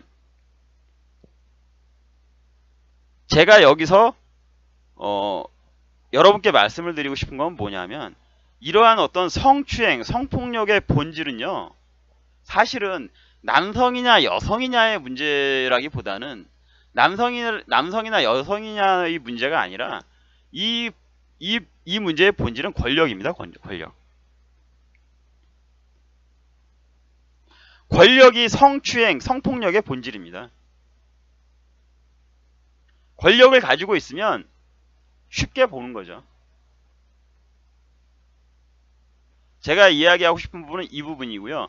본질을 우리가 정확히 봐야지만 이 부분에 대한 해답도 나올 수 있다라는 거예요. 올바른 해답이 나온다라는 거죠. 나중에 또다시 이 문제가 지금 현재 여성분들이 많이 당하는 것으로서 일방적으로 나오다 보니까 나오다 보니까 여성들에 관련된 그런 법령만 만들어서 남성분들이 나중에 정말 아무 소리도 못하게 되는 그러한 상황이 올 수도 있잖아요. 그건 옳지 않아요. 그러면 나중에 또 남자들이 반발을 하고 그것에 대한 어떠한 그 단체를 만들고 뭐 또 그러한 계기가 될 수도 있겠죠. 그런데 지금 현재 이 상황은 전적으로 여성분들이 남자에게 어떤 괴롭힘을 당하고 폭행을 당했다라는 이 상황은요, 전적으로 좌파들에게 책임이 있습니다.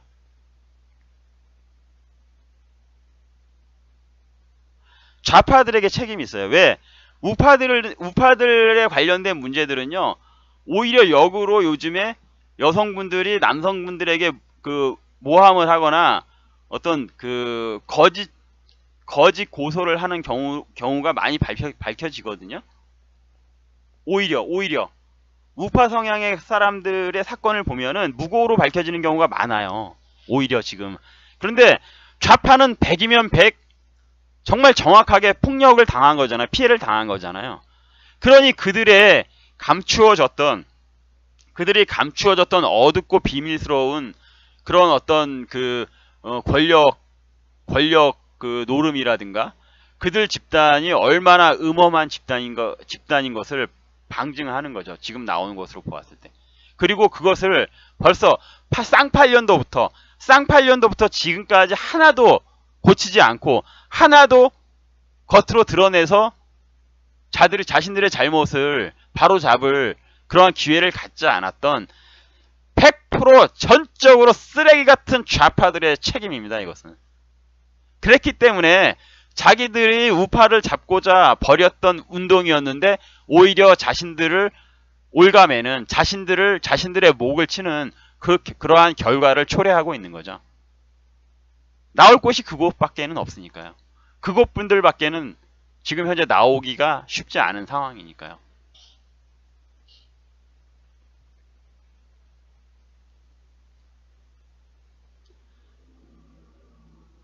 그리고 제가 한 가지 또 하나 바람하지 않는 사안이 있는데요. 대한민국에서 굉장히 그 감추어지고 폐쇄적인 그러한 집단이 있어요. 그곳 어딜까요? 저는 굉장히 인텔리적인 모습을 하고 굉장히 세련된 모습을 하는 대한민국의 뉴스를 전하고 대한민국 국민을 혼동케 하고 현혹케 하고 거짓 선동을 일삼는 그러한 쪽에서 종사하시는 분들도 하루빨리 미투 운동에 동참하시길 바랍니다. 옛날 강용석이라는 사람만 애꿎게 희생물이 되었는데 강용석이 희생물이 되어야 될 이유가 전혀 없었거든요.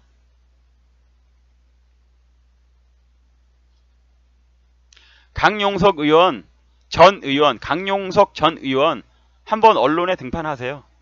언론에 등판하셔서 그때 나는 억울하게 당했다 라고 한번 외쳐주십시오.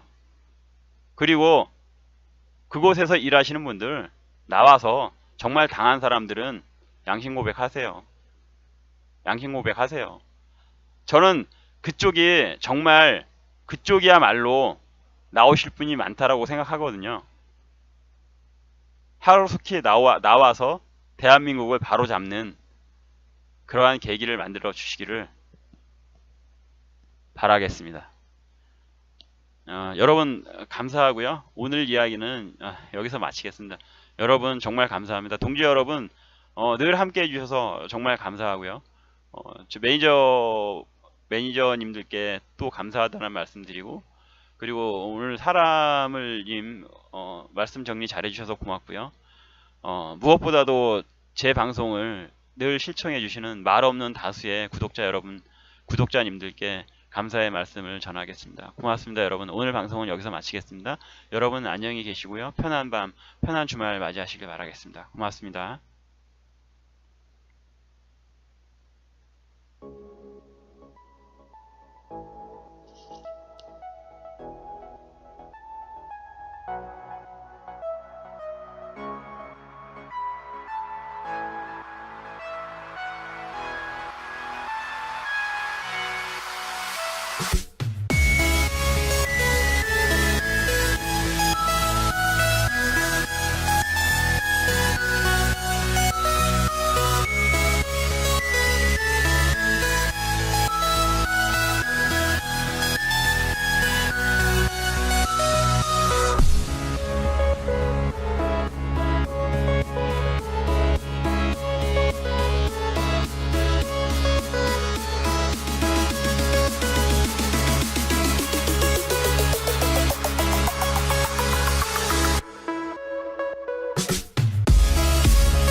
정권이 버티고 있는 배경이 여러분 뭐예요?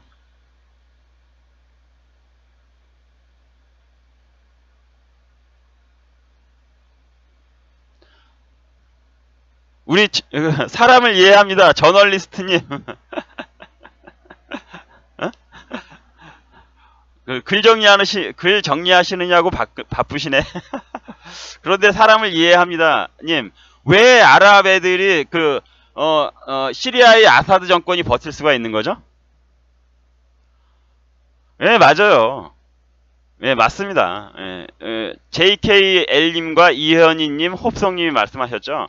지금 시리아 내에는 러시아 군사기지가 있어요. 시리아의 항구도 사용을 하고 있고요. 러시아의 군사기지가 있고 러시아의 정규군이 들어와서 지금 현재 아사드 정권을 바치고 유지하는 데 있어서 큰 기여를 하고 있단 말입니다.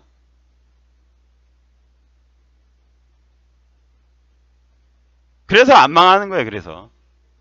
그래서 그나마 지금 현재 그 아사드 정권이 망할 것 같았었는데 버티고 있는 배경이 그렇고요.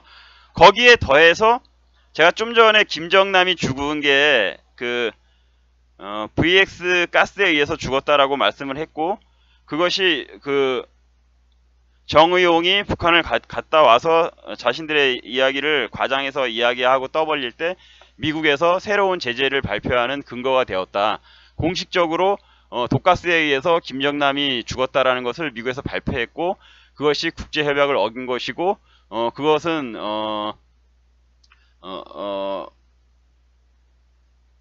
굉장히 그 엄하게 지금 현재 다루고 있는 문제죠. 예, 절대 써서는 안 되는 그러한 물질인데 그 뉴스를 왜 터뜨렸겠냐고. 그 뉴스를 그 시각에 왜 터뜨렸겠어요. 다 이게 그 이스라엘 지금 현재 문제하고 연관이 돼, 시리아 문제하고 연관이 되어 있는 거예요. 지금 최근에 우리나라 언론에서도 그 보도가 조금씩 되고 있지만, 시리아의 그 북한이 화학무기 제조에 필요한 어떤 그 물질들, 그 내산성 타일이라고 그러죠. 그 일반 타일을, 화학무기를 만드는 공장에서 벽에 일반 타일을 붙였을 경우엔 다 녹아버려서 그 못 쓴단 말이에요. 공장을 유지를 못하죠. 그런데 북한이 만드는 그 내산성 타일을 갖다 붙여서 그 안에서 그 독가스를 생산하거나 화학무기를 생산할 땐 문제가 없다라는 거죠. 그것을 북한이 수출해서 북한의 시리아의 화학무기 생산을 도왔다라는 그러한 그 이야기가 보도가 됐었죠. 그리고 실질적으로 화학무기 그 재료도 수출을 했고, 그러한 뉴스가 터지는 와중에, 간간히 터지는 와중에 그 결정적으로 그 김정남 죽음을 미국에서 보도를 하면서 그것이 국제 제재 협약을 위반한 그 물질이면서 동시에 제재를 가하겠다라는 뉴스를 발표했다라는 것은 결국엔 북한을 물리적인 압박과 동시에 무역 제재와 또는 그 여러 가지 북한의 돈에 관련된 금융 제재를 가하는 그러한 압박과 동시에 물리적인 제재, 즉 타격을 가하기 위한, 결국에는 그 명분을 남한 정부와 북한이 뭐 대단한 그 협상을 한 것처럼 떠벌리는 그 시간에도 미국은 주장을 했다라는 거죠. 그게 무서운 거예요, 그게. 미국은 끊임없이 그 시간에도 북한을 타격을 하겠다라는 메시지를 보내고 있었다는 거죠.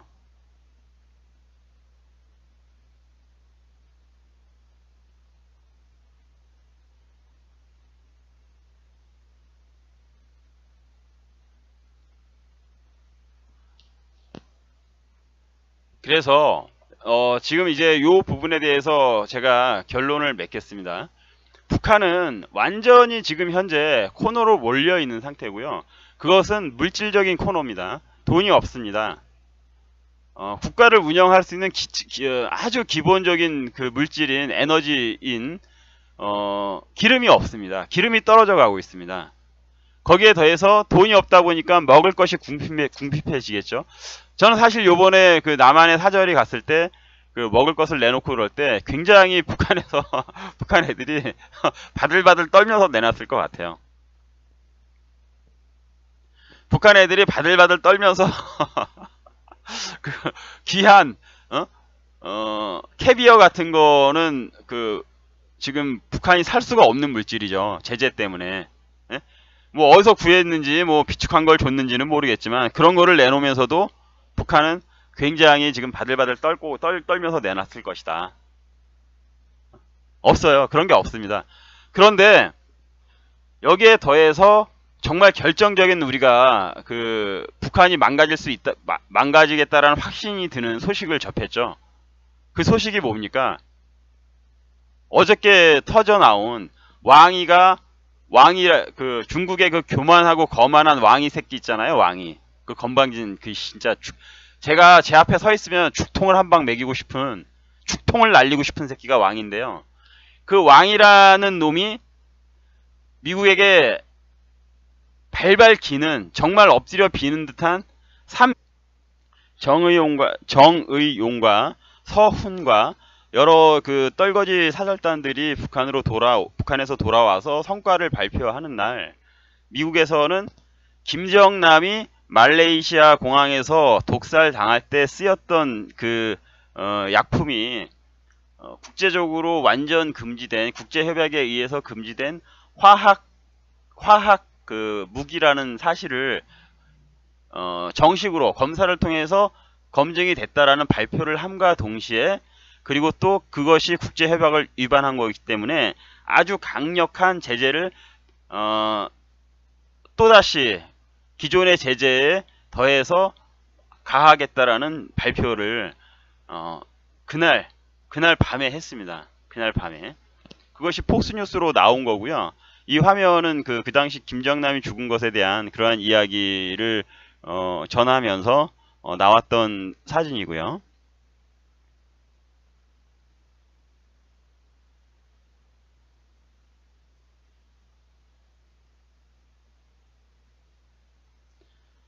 이 내용,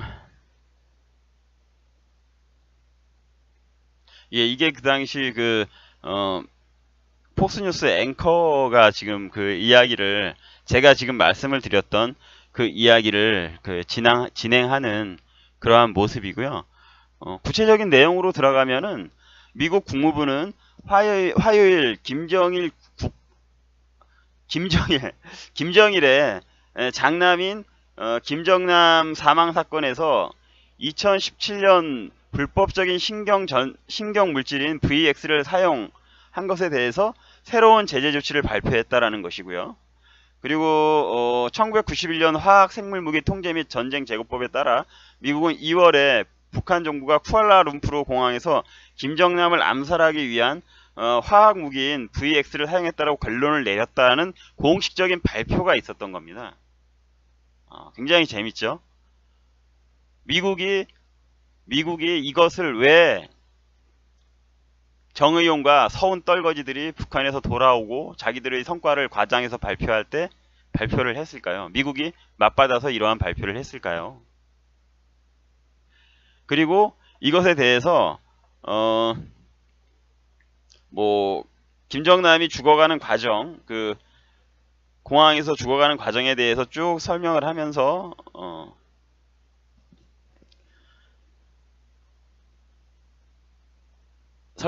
마지막에 트럼프의 트위터 내용을 설명을 하면서 그 뉴스를 맺었습니다.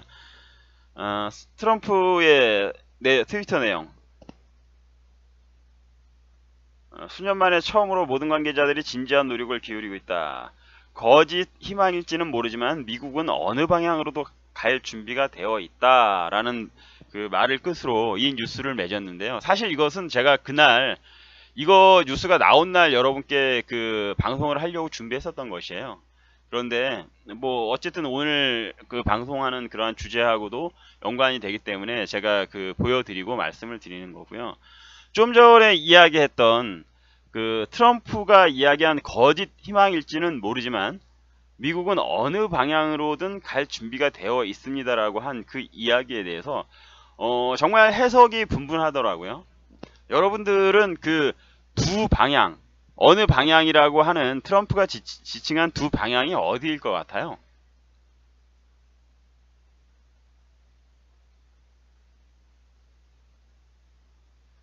여러분.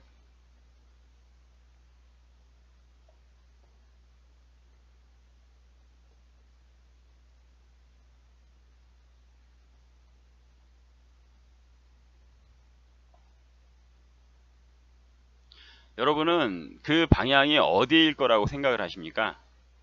어느 방향, 그 두 방향이 국내에서 설명을 한 것은 어떠한 것이었냐 하면, 굉장히 뭐라고 할까요? 이해가 좀 하기 힘든, 그러한 식의 설명을 했었던 것 같아요.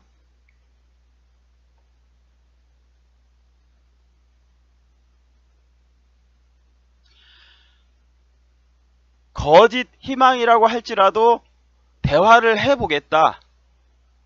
진지한 대화를 해보겠다. 라는 이야기. 그러니까 그 이야기는 우리 그 보수에게는 굉장히 실망적인 해석이 되겠죠. 그런 식으로 해석을 한다면. 그러한 식의 해석의 방향은 우리를 굉장히 실망시키는 그러한 해석이고, 또 하나는 또 하나의 방향은 우리가 기존에 항상 그 이야기 해왔던 것들, 북폭이라든가 강력한 제재를 통해서 북한의 레짐 체인지를 유도한다든가 이러한 방향, 그것은 우리에게 긍정적인 것이겠죠. 이러한 식으로 지금 그 두 가지를 놓고서 기존의 언론들은 이야기를 하는데요. 저는 전혀 아니다라고 봐요. 저는 그것이 전혀 아니다라고 봅니다. 그것이 전혀 아니다라는 건 무슨 의미냐면, 거짓 희망이라고 할지라도 라는 그 말에는 거짓 희망이라고 할지라도 대화를 하겠다라는 게 아니라 구체적으로 대화를 하겠다라는 말 자체가 없잖아요. 거짓 희망일지라도 두 가지 방향에 대해서 우리는 일을 해 나가겠다, 그러한 말을 한 것인데, 그 두 가지 방향 다 저는 거짓이라고 하면은 진짜로 아주 박살을 내버리겠다, 거짓이라고 판단이 드는 순간, 생각이 드는 순간 북한은 지도상에서 사라질 것이다, 이러한 내용이 하나이고요. 또 하나의 방향, 그것 우리에게 긍정적인 해석이라고 하는 그것도 역시 마찬가지로 거짓이 아니면은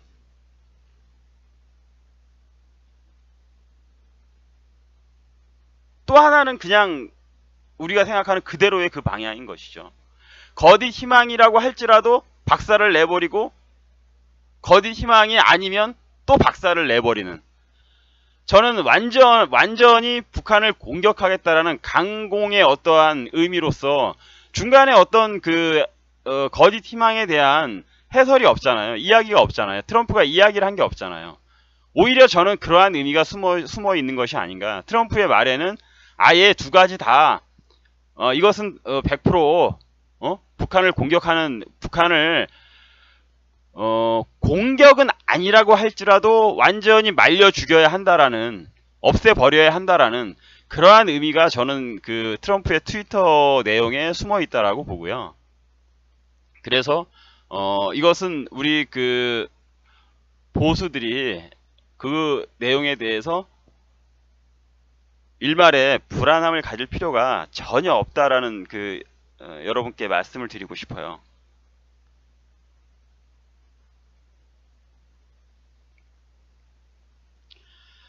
그리고 이제 제목에 있어서 제 제목을 쓴 것에 대한 이야기를 해야겠죠. 그것은 무엇이냐 하면은,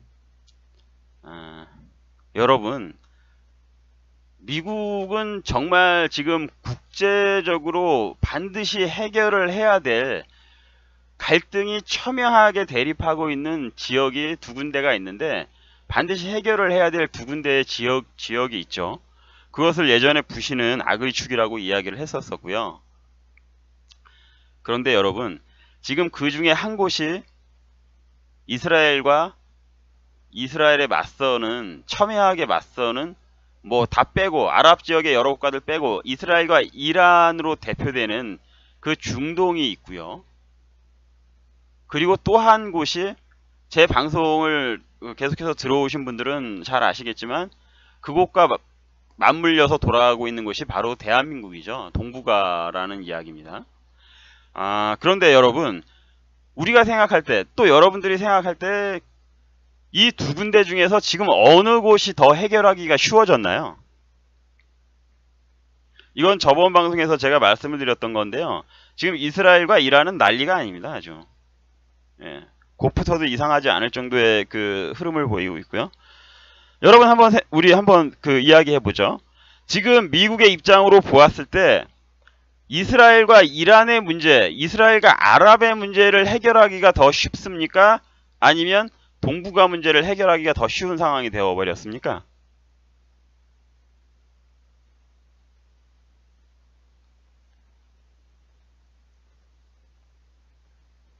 어느 곳이 더 해결하기 쉬운 상황이 되어버렸죠? 답은 간단합니다. 지금 한국이에요. 대한민국이 해결하기가 더 쉬운 상황이 되어버렸습니다.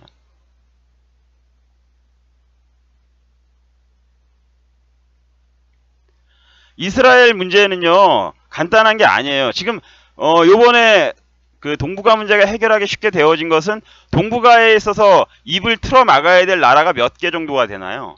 일본은 지금 현재 동맹국이니까 불만이 있어도 그냥 넘어갈 것이고요. 100% 그냥 넘어갑니다. 이 상황에 있어서 미국이 하자는 대로 할 수밖에 없죠.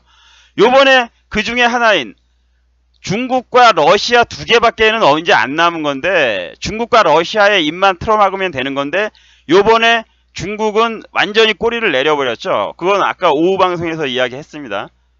중국이 완전히 꼬리를 내려버린 상황이 되어버렸죠. 빌었잖아요. 미국에게. 형 잘못했어. 우리 무역전쟁 하지 맙시다. 그런데 여기에서 북한에 무슨 일이 일어났을 때 중국이 개입을 한다? 어린 반푼어치도 없는 이야기죠. 그럼 마지막 하나 남은 게 러시아 남은 거죠. 그런데 제가 늘 말씀드렸지만 지금 현재 전 세계 군사력을 평가를 할 때 미국이 1위이고 러시아가 뭐 2위로 나오고 중국이 3위인 거로 나오는데 그게 잘못된 겁니다. 아마 종편에 자주 나오는 신모시기 같은, 종편에 자주 나와서 군사도로가 아니다라고 이야기하는 그러한 인간들 같으면은 그렇게 평가를 할지도 모르죠. 하지만 제가 보는 견지에선 전혀 그렇지 않고요. 지금 세계 군사력을 평가를 했을 때 미국 다음에 군사력 2위는 중국이에요. 왜 그러냐 하면 경제력이 러시아의 경제력이라는 것은 대한민국하고 삐까삐까하고요. 오히려 대한민국이 앞서죠. 그러한 그 경제력을 가지고 있는 나라는 전쟁을 치를 수가 없습니다. 전쟁을 지속해서 해낼 수가 없어요. 전쟁을 뭐 한 달이면 한 달, 두 달 이렇게 끌고 갈 수가 없다라는 이야기예요. 더군다나 지금 러시아는 이란에 깊숙이 발을 담그고 있죠. 시리아 문제에 깊숙이 발을 담그고 있어서 러시아는 사실상 지금 현재 이스라엘과 전쟁을 벌이고 있는 상태나 마찬가지예요.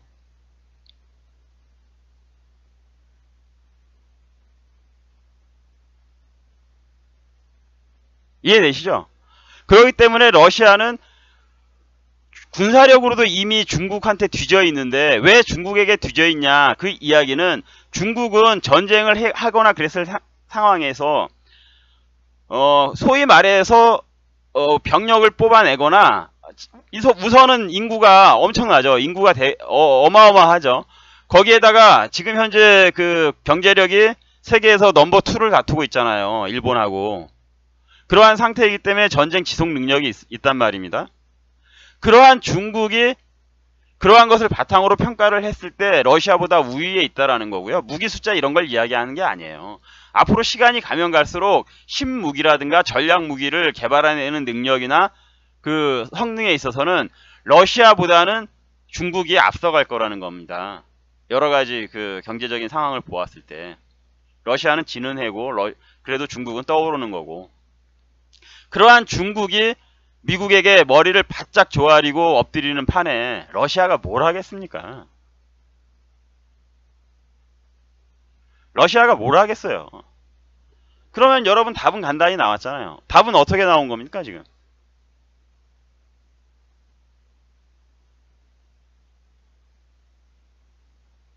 답은 지금 미국의 입장에서는요, 김정은이의 손모가지만 틀어버리면 되는 거예요. 김정은이 손모가지만 틀어버리고 문재인의 주둥이만 닫아버리면 한반도 문제는 간단하게 끝난단 말입니다. 이에 반해서 아랍 같은 경우는 어때요? 이스라엘 문제는 어때요? 아랍은 통일된 어떤 국가는 아니지만, 아랍이라는 여러 그 국가들이 통일된 국가는 아니지만 그 여러 개의 어떤 그 좀비와 같은 또는 어떻게 이야기를 해야 되지? 저글링과 같은 숫자가 많은 아랍 국가들이 전 세계에 퍼져 있단 말이에요. 전 세계에 그 이슬람들이 퍼져서 영향력을 미치고 있죠. 이스라엘 그 유대인들처럼 이슬람 세력들의 어떤 영향력이라는 것도 무시를 못해요. 그들은 항상 약자 코스프레를 하면서 전 세계 각 나라에 스며들어서 그 나라의 여론을 움직이고 그 나라의 좌파들과 결탁을 해서 그 나라의 어떤 선동적인 그러한 단체들과 결탁을 해서 소위 그 서방 세계의 어떤 건전한 그 의식과 또는 미국의 어떤 정말 강건한 보수적인 그 의식을 갉아먹으려고 노력을 하고 있죠. 그 굉장히 골치 아픈 세력입니다, 사실. 빨갱이들보다 더 골치 아픈 세력이죠, 걔네들이. 빨갱이들보다 더 골치 아픈 게 이슬람인데, 그것들이 지금 현재 그 중동 국가에 숫자가 어마어마하고, 그 아랍 국가들 숫자가 많잖아요. 거기에다가 전 세계에 퍼져 있고, 그리고 만약에 그 이스라엘이 전쟁을 시도하거나 했을 때 아랍의 여러 제국들, 여러 그 국가들이 이스라엘을 적대시하고 공격시할 것은 불문가지라는 이야기죠. 물론 지금 현재 개별적인 국가 이익 때문에 미국과 이스라엘의 줄선 국가들도 몇 개 국군이 있어요. 하지만 절대 다수의 아랍국은 그렇지 않다라는 거죠. 아랍 국가의 어떤 그들의 그 종교적인 사명이 이스라엘을 지구상에서 지워버리는 게 그들의 사명이라니까요. 그래서 걔네들이 항상 외치는 게 있잖아요. 에? 미국을 없애자. 이스라엘을 없애자.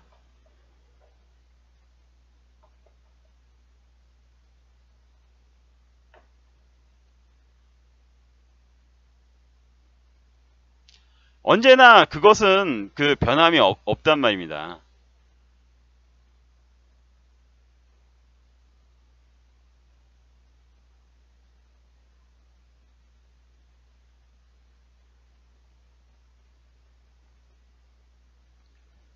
잠시만요, 여러분. 제가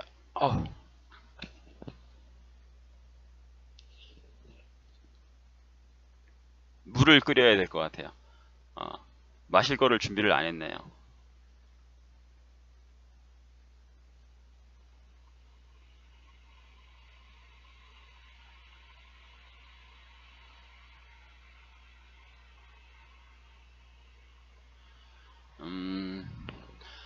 이란 정권이 외치는 구호가 뭡니까? 이란 정권이 외치는 구호는 이란은 아예 이란의 어떤 국가적인 사명으로서 공식적인 행사라든가 이럴 때 외치는 구호가 이스라엘의 죽음을이에요.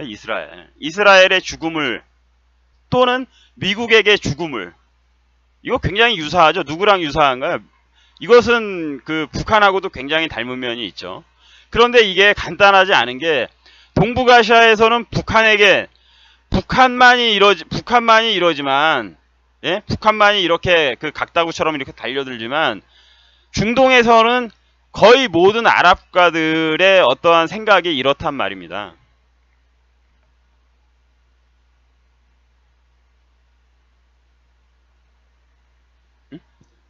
여러분, 어디가 이제 왜 지금 현재 동북아시아가 해결이 더 쉬운지 여러분 감이 오시죠?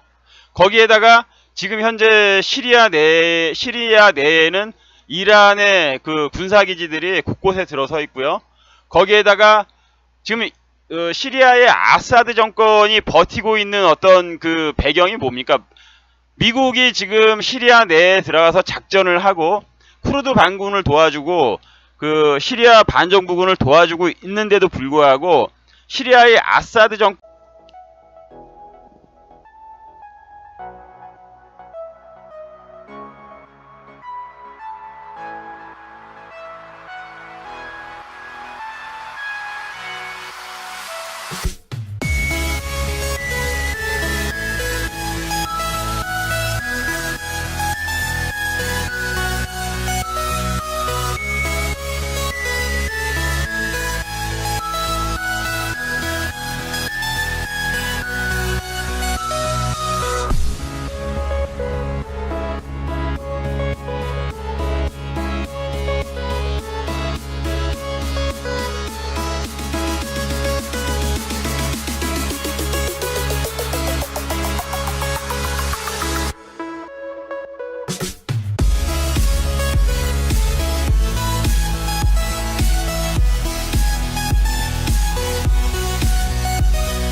여러분 안녕하세요. 반갑습니다.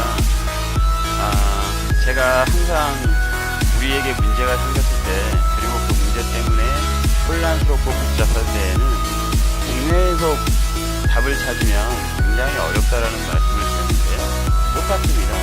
이번에도 국내에서 답을 찾으려고 한다면 약간은 좀 찾는 게 어려울 수도 있고요. 하지만 국외적인 시각으로 이것을 분석하고 본다면 답은 상당히 분명하게, 선명하게 다가옵니다. 잠시 후에 이 문제를 가지고 이야기 나누겠습니다. 잠시 후에 뵙겠습니다.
여러분 반갑습니다. 방송을 조금 일찍 시작한 것 같죠?